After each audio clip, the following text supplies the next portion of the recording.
Welcome, my name is Rajan, and you are watching the Drywall Guy from the 505. This segment is Texture, Part 2. Let's get started. At this point we have our hopper mix, acoustic,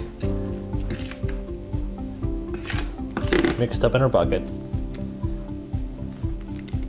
It's pretty thin, as you can see. If you don't want anything too terribly thick, it can clot up the hopper.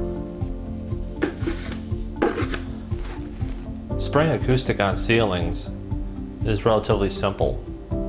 You start off in the corners and then you work your way out. The finish coat for acoustic is basically one fill coat over the tape, and you spot the screws or nails once and then you're ready to go. If you're enjoying the video, please like and subscribe and ring the notification bell. Please leave a comment below. It helps the algorithm and lets us know what other video topics you would like to see. Thank you.